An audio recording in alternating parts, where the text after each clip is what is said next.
All right, everybody, welcome to the Studying Brew, episode 1098 on this beautiful Monday evening. I hope all the mothers out there had a beautiful Mother's Day. It was a great day to celebrate all the mothers, and I hope they all had a great day. I think I said it twice, but it can't be said enough. Can't be said enough. Really can't say it enough. So I hope that was great this weekend, but I also hope you got your study session in. All I'm saying is that this is the free that we do over here at Kona. Tonight, we are going to focus in on, as we always do, passing exams. Tonight, we're going to look at them keywords. It is a keyword Monday. We are going to look at keywords and quiz questions. It doesn't matter what level of study you're at. It doesn't matter if you started, stopped, started again, stopped again.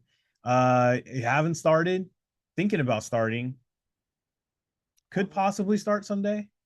All of the above. All the above. It doesn't even matter.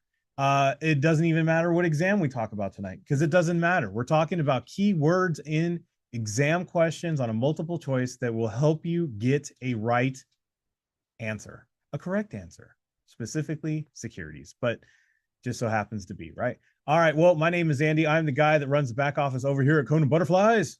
I answer all your messages, your text messages, your Instagram messages, your Facebook messages. Although, admittedly, Facebook is not easy for me to get to all the time. But Telegram messages, Patreon messages, Discord messages. You're not here for all the places I answer messages. No, you're here for Brandy.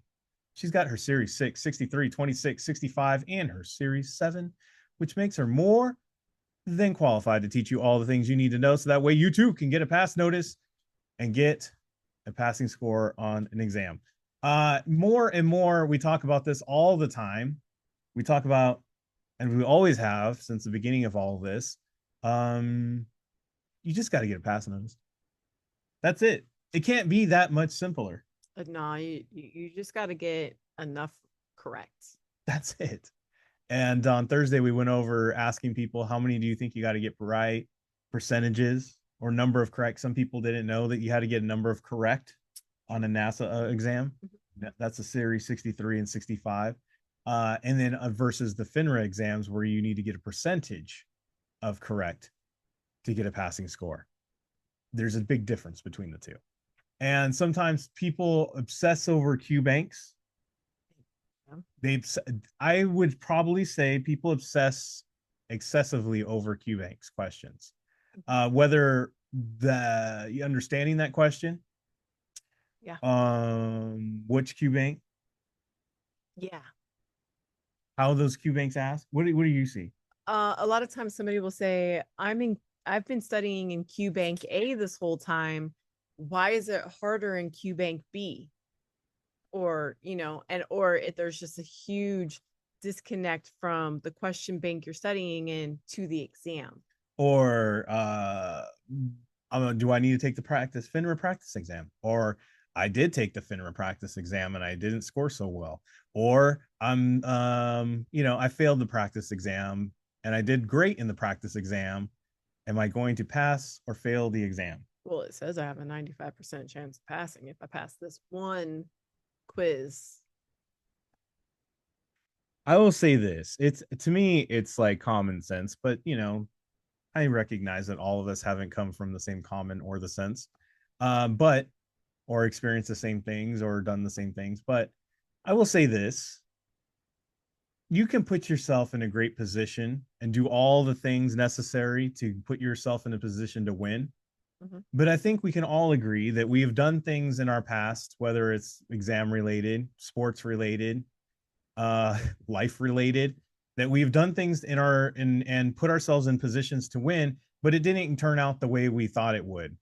It didn't turn out the way we wanted it to go. We didn't get the results that we were guaranteed.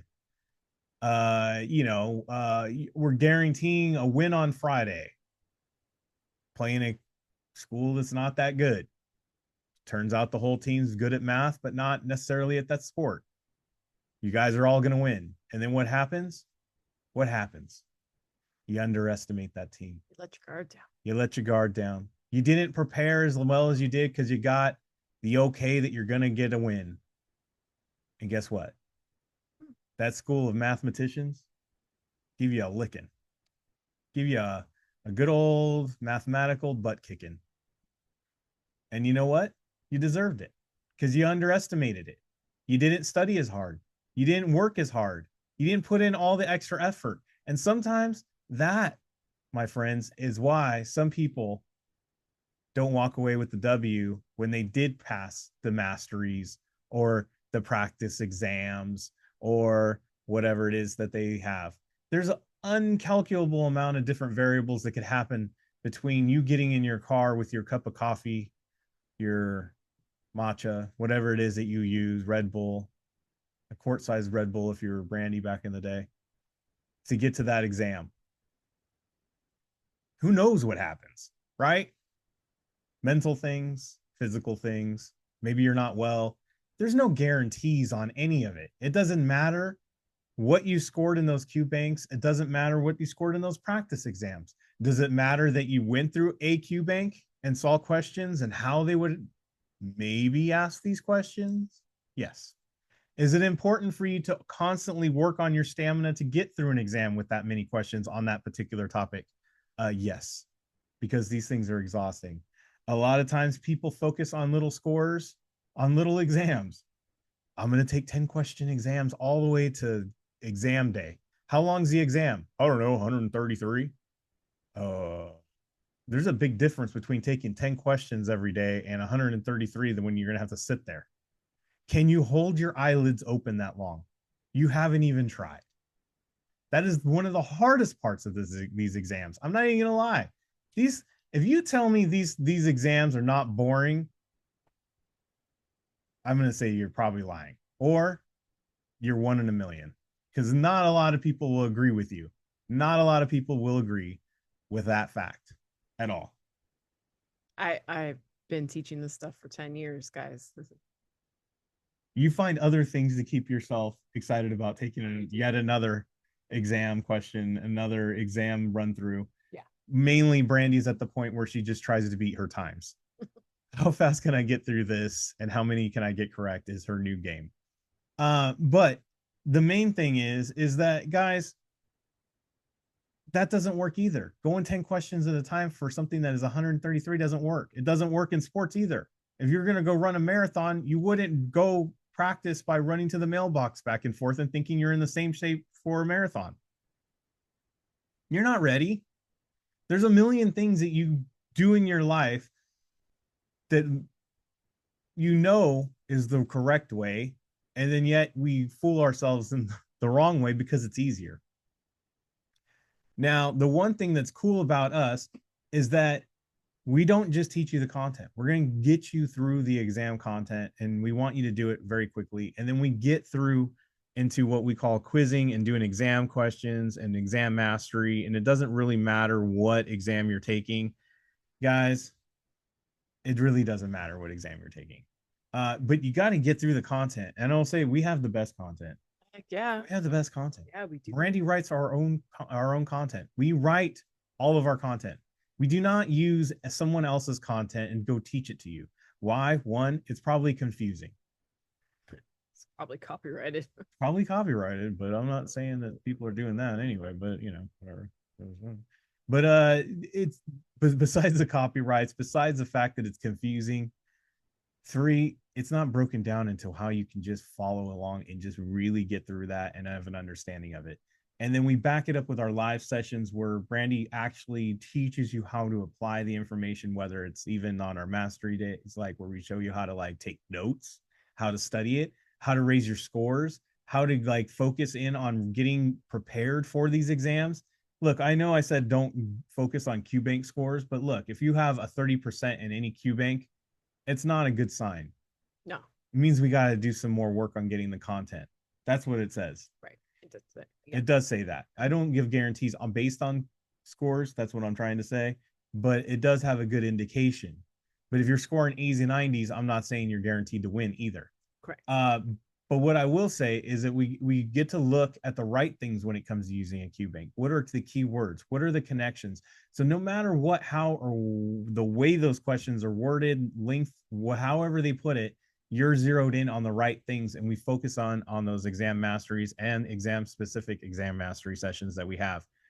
We don't do that to where we teach you the content on those live sessions because we feel like that content can be learned at any time, any part of your day. Because if you have a business, you have a job, we want you to do that, when it's best for you. You're not missing work. You're not missing your business. And then those live sessions, they can be recorded. Mondays and Fridays, they are recorded. And then during the week, if you need something, we can help you out with that as well. We have small group tutoring. We got one-on-one tutoring. We got all kinds of great stuff. We have books that break down the key words like you're going to see tonight in a very simplistic way of getting through this information without having to be a 489-page book or 100. What do they call it? I don't know. They're long, right? They're lots of nonsense and fluff, right? This is right to the point in what you need to get to know. SIE 663, 65, and 26. We got the Kona community on the Discord. You could scan. You can screenshot questions, post them up there, get some help. You got 951-290-3077. Give me a call, give me a text, and I'll get to you as soon as I can.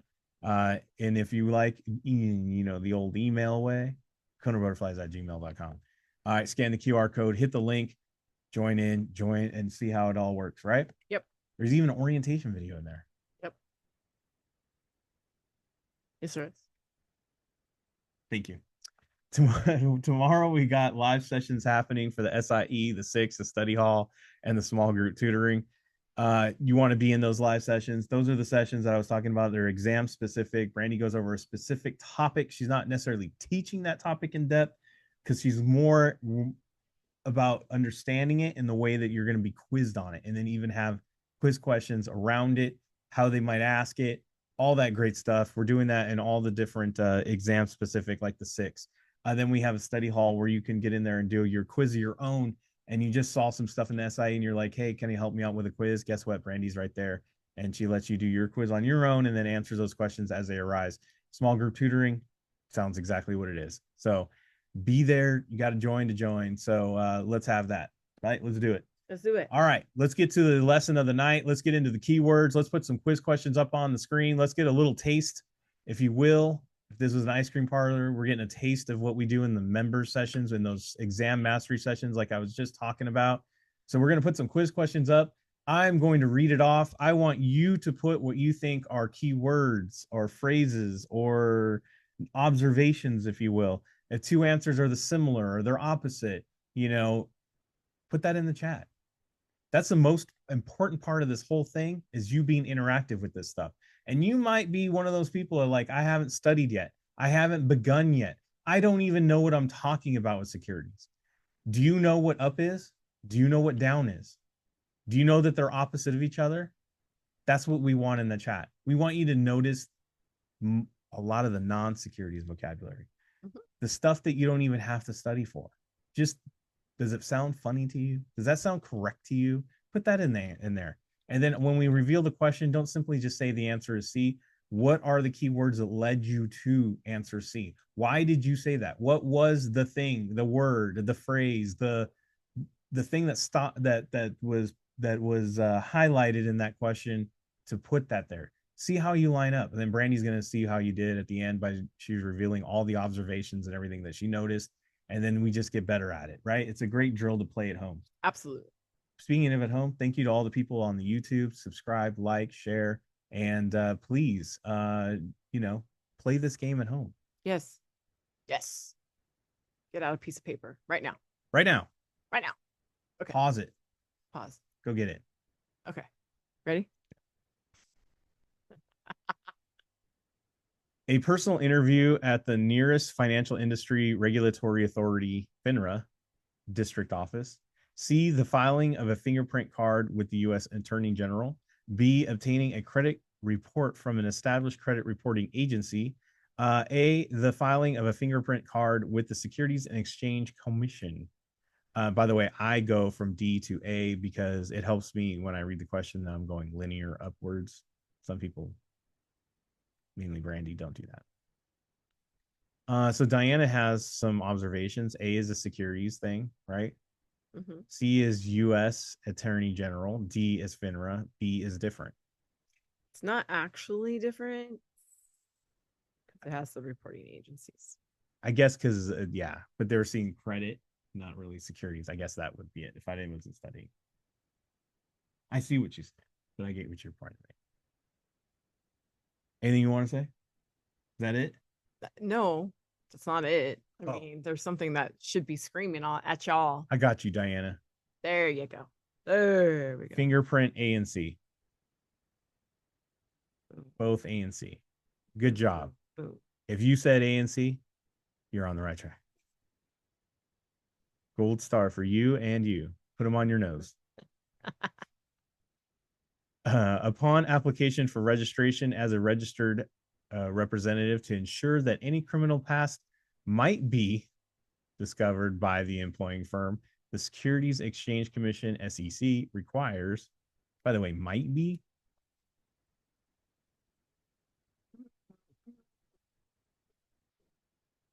I mean, this is secondary. That's secondary. There's a Yeah, I know. I just like the way they put might be discovered. there's like there we go. The word before it. Criminal pass. You're right that the question does have the SEC and so does A, but the more important part is criminal past. Does the SEC? Have all your criminal records? Nah. No, they do not. But you know who does? The U.S. Attorney General. That's right. Yep. If you stole some lipstick when you were 13 years old in a mall, they know. By the way, that was a real thing that happened to one of our students. A real thing. You have to be very, this is just outside of this question, you have to be very transparent on your U4 if you did something as little as something that you thought was expunged from your record when you were 13, when you might have stolen a lipstick from a mall. Allegedly. D, the controller of the currency. C, FinCEN. B, the SAR. A, the ATF. Ooh, alcohol, tobacco, and firearms. Really? That's what ATF stands for.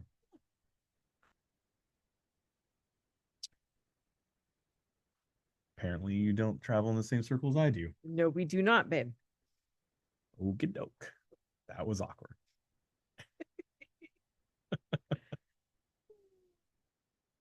Thank you, Diana.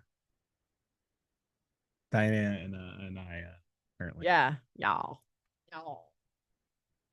Y'all. Apparently, food and that kind of stuff. Not securities related though, right? Right. Not. It is not securities related. No. Okay. Is that all? I think so. I think we should just look at the question. Sometimes it just helps to look at the question. The Bureau of the Treasury Department that combats money laundering and international domestic terrorist financing is called. But why do we say that, Denise? What is in the question that led us to that answer? Same with you, Chantel. What things combats money and money laundering, international domestic terrorists? Yes. That would be the FinCEN. To me, it just sounds like offense, doesn't it? Offense? Yeah, like, it's like a defense, offense, Yeah. I see like the little fin, the little financial. fin. Yeah. Yeah. And guys, it does stand for the Financial Crimes Enforcement Network. That's what it stands for. Yeah, I knew it was an ATF. It doesn't sound like a SAR, and it's definitely not the controller of the currency. No. Just a process of elimination, if you didn't know. Exactly.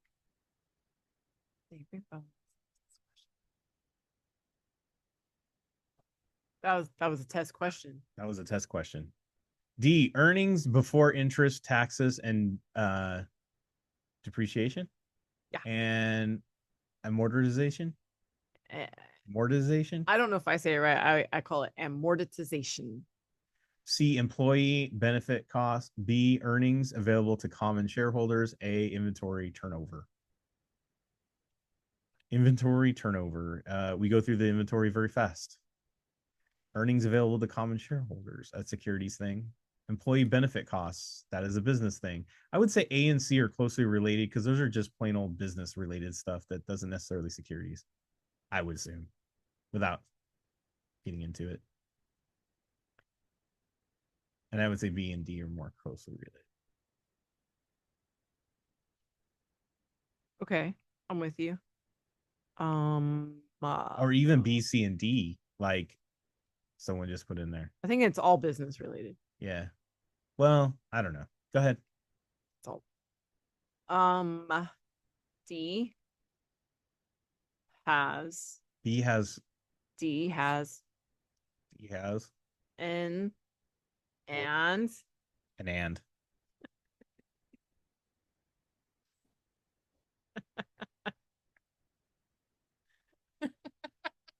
Seabird Coffee Company has just reported an unexpected increase in EBITDA that this past quarter. This means they experience an increase in. At this point, if I had no clue, I would just go with the and D. or just the fact that that has EBITDA Literally the acronym. Literally the acronym. Literally the acronym. It's like they drive a Volkswagen. Is it a VW?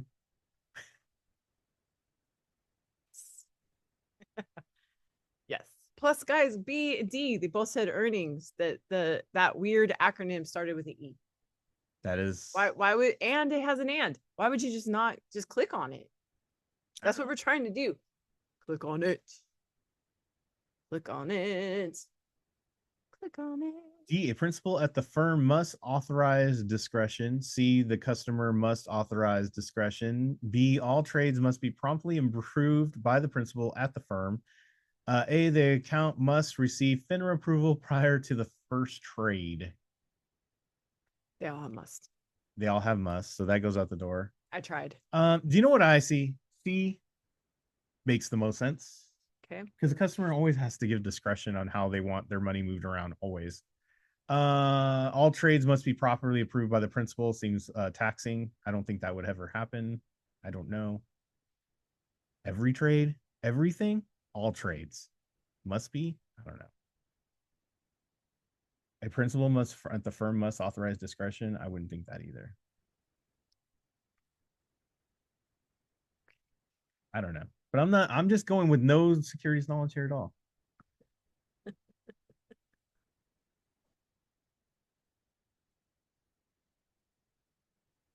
You're getting no help in the chat either. Not really. Allowed to do. I would probably click C a long time ago, to be honest. Guys. Principals usually approve things. Yes, they do. Yes, they do. Yes. This is yes. Diana guys said A. Yes. FINRA is a regulatory body that hangs out in Washington, D.C. Do you think that they are going to approve before every first trade? No. If you guys were going by what Andy was saying, all trades must promptly be approved by a principal at the firm. That seems taxing. Think about a regulatory body. Yeah, that's not happening. Have you seen the cuts going on today? Yeah. Nobody would get a trade going. What? All the following are required for a discretionary account except. When it comes when you put it that way. When it comes to individual trades, can you imagine the backup? The backlog? For dude, you guys can't even get U4s open in less than 2 weeks.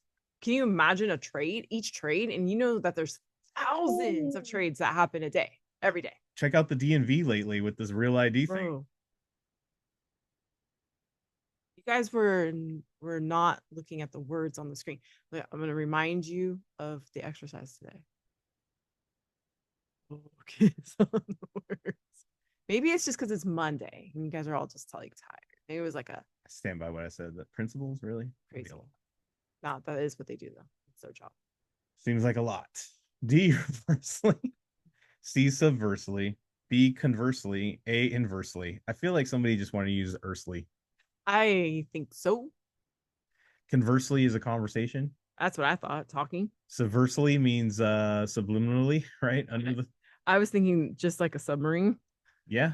Reversely is reverse, and inversely is what, like the opposite of one thing, I guess. Perfect. Okay, look, look. If we could do this with one word, why can't we do this with all the other words? You could do it all the time. Guys, you I'm should not always right on that, do it with all of the but words. I will try. When the interest rates in the marketplace move up or down, the price of the bonds move.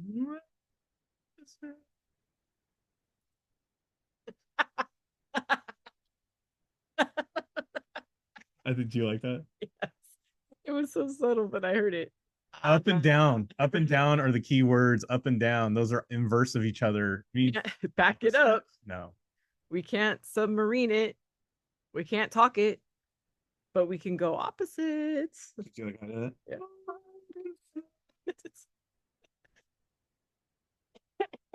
I mean, it couldn't be more plain. I mean, I even said it in the description of this before, you know. did. I said, can you recognize an up and a down? And up or down, it by themselves is opposite, like Eric pointed out. Those are opposite. So why would we not pick the opposite? Oh. Wow, that's why don't you just put the question out for that one? There's nothing to get there. Sorry. The registered representative owns rental property in the state. The registered representative vacations the state more than twice per year. The registered representative solicits business in the state. The registered representative is a resident of the state.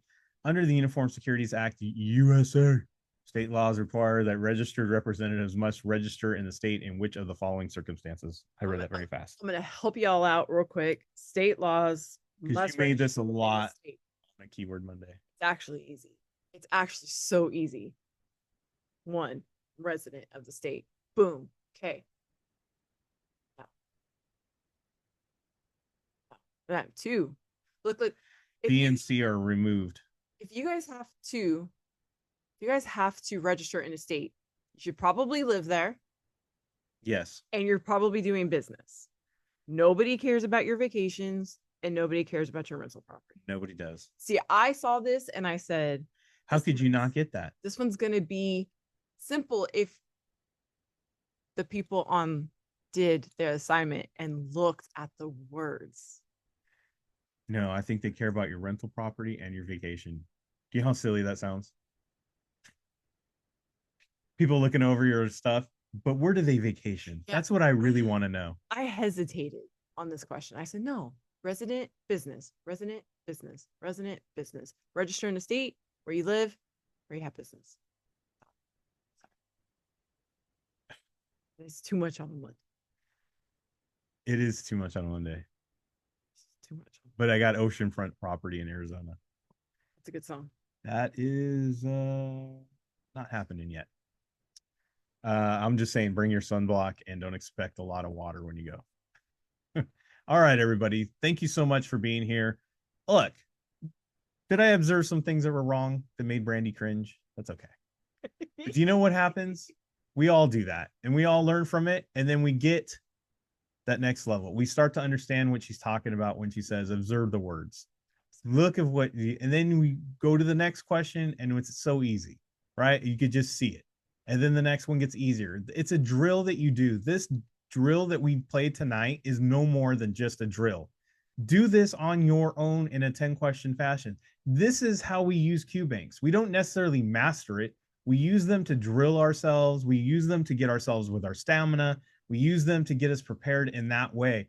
And then there's a whole other way that we use them to get prepared, but you had to be a member for that because we have those in those live sessions. And Brandy goes over in great detail on how to exactly really use your Q banks. Doesn't matter what it is. Brandy shows you how to do that. But I will say this, we got more of that happening tomorrow in the member sessions with that Q bank mastery and all that great stuff. But we also will be back tomorrow night with test taking techniques Tuesday. Same bat time, same bat channel. See you tomorrow night. Stay safe out there. Wash your hands. Don't touch your face. Don't touch your friend's face. That's all I know. Keep the positive mental attitude. PMA, everybody. Have a great night. Thank you all so much for being on. We so super appreciate you. Focus on the words on the screen in your quizzes. We will see you guys next time. Have a great one.